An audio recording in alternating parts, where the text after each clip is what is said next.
धन्यवाद सभापति जी। आज सदन में भारत के संविधान की 75 वर्षों की गौरवशाली यात्रा पर चर्चा हो रही है। सभापति जी, सदन के साथी विद्वान सदस्यों ने पक्ष विपक्ष दोनों तरफ से, और खुशी की बात यह भी है कि 7 घंटे से अलग अलग विचार आए, उधर से भी आए, इधर से भी आए, और सारी बात खुल के आई।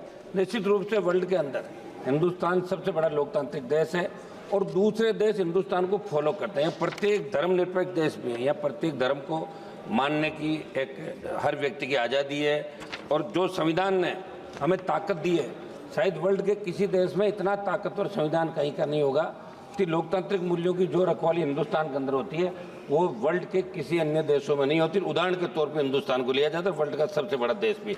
हमें गर्व है कि हम विश्व के सबसे बड़े लोकतांत्रिक देश में रहते हैं, जहाँ संविधान रूपी पवित्र ग्रंथ को सर्वोच्च आदर्श मानकर देश की रीति नीति बनती। सभापति महोदय, मैं 13 दिसंबर 2001 को हमारी संसद पर हुए आतंकी हमले में शहीद होने वाले सुरक्षा कर्मियों और कार्मिकों को नमन करता हूं। मैं नमन करता हूं बाबा साहब भीमराव अंबेडकर जी, सर छोटू राम जी, शिवाजी महाराज, महाराजा सूरजमल जी, चंद्रशेखर आज़ाद जी, अशफाक उल्लाह खान जी और भगत सिंह जी तथा सुभाष चंद्र जी बोस और उनके जैसे वीरों और महापुरुषों को नमन करूंगा।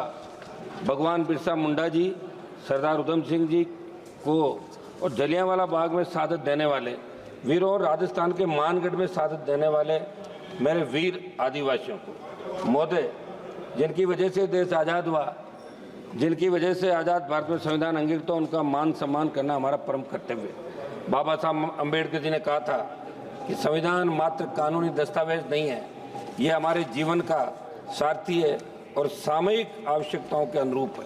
सभापति महोदय, हिंदुस्तान में प्रत्येक नागरिक को वोट का अधिकार देने की पैरवी बाबा साहब ने करी।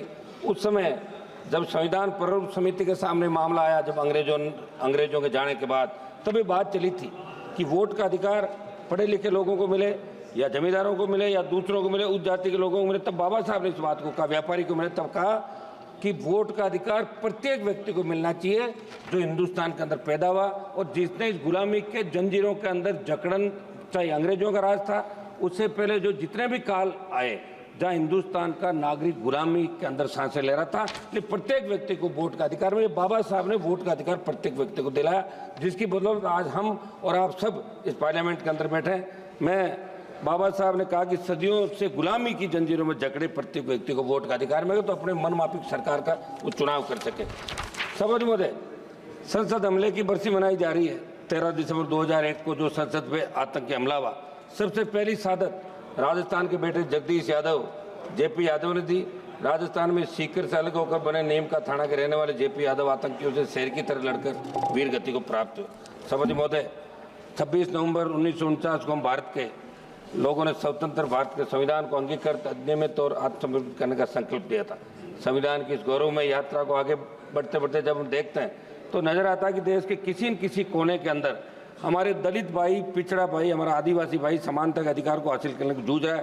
राजस्थान की मैं बात करूंगा, जालौर जिले के साइला तहसील के सुराना गांव में कथित तौर पर पानी की मटकी को छूने पर हुई पिटाई के अंदर एक 9वीं क्लास का बच्चा इंद्र मेघवाल, जिसकी मौत हो गई। मैं खुद मौके पर गया था।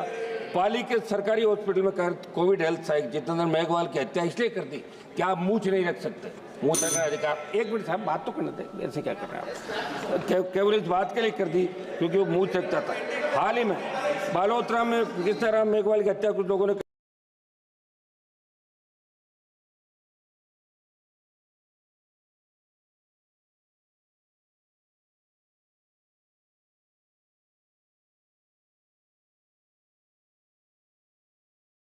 मेरे संसद क्षेत्र की खींवसर विधानसभा क्षेत्र के तांतवास गांव में मेघवाल समाज के परिवारों को दबंगों ने पीटा, मगर कोई कार्रवाई वहां की पुलिस नहीं कर रही, जहां राजस्थान के अंदर आपकी सरकार आती है। मैं मांग करूंगा कि आज़ादी के 75 साल बाद दलितों को, पिछड़ों को, सबको उनका हक और अधिकार मिले और जो कानून है उसके दायरे के अंदर प्रत्येक व्यक्ति को न्याय कैसे मिले, यह आप लोग इसके अंदर कराएं। राष्ट्रपति महोदय ने 26 नवंबर 2024 को कहा था कि बाबा साहब अम्बेडकर जी की प्रगतिशील और सोच के छाप हमारे संविधान पर अंकित है। इस बात को देश की सरकार आमसद करे और सोचे कि बाबा साहब की समावेश सोच के अनुसार कार्य क्यों नहीं कर रहे हैं। भाजपा के साथी सदस्यों ने देश में लगाया गया आपातकाल का जिक्र किया। हम भी ये कहते हैं कि आपातकाल गलत लगा था, बहुत से लोगों को तकलीफ पड़ी, बहुत से लोगों को जेलों में रहना पड़ा, ये अच्छी नहीं थी। लेकिन इंदिरा गांधी जी की दृढ़ इच्छा शक्ति ने एक झटके में बांग्लादेश को पाकिस्तान चालक कर दिया था और पाकिस्तान को सबक सिखाया था। इस बात को भी आपको याद रखना है। एक मिनट साहब, समय दें साहब आप। हम उस समय तो घोषित आपातकाल कर, लेकिन आज जो अघोषित आपातकाल है उसका क्या कोई भी सिस्टम के खिलाफ बोले? सीबीआई ईडी जैसी एजेंसियां उनकी आवाज को दबा देती है। लोकतंत्र में सभी अधिकार समान रूप से लागू होने के बावजूद इस देश के अन्नदाताओं को एमएसपी पर कानून बनाने की मांग, काले कानून वापस सदन अन्य मांगों के लिए लंबा आंदोलन करना पड़ा। सब लोग मतलब 1-2 मिनट में मेरी बात समाप्त कर रहा हूँ। 700 से ज्यादा किसान शहीद हुए। तमाम हालातों को देखकर लगा कि एक तरफ देश की सरकार आजादी के अमृत महोत्सव के बाद, दूसरी तरफ देश की चुनी हुई सरकार को किसान माननीय श्री मलेश बाबू जी एक मिनट साहब, एक मिनट समय दें। लास्ट मिनट आर्थिक न्याय नहीं दे पा रही है। लास्ट मिनट सर, आर्थिक न्याय नहीं दे पा रही है। मेरी मांग है कि किसानों की कर्ज माफी, एमएसपी को कानूनी मान्यता देने के बाद आप स्वीकार करें। और जो आंदोलन अभी बॉर्डर पे चल रहा है, शंभू बॉर्डर, दूसरे बॉर्डर पे, किसानों से आप बात करें, वार्ता करें।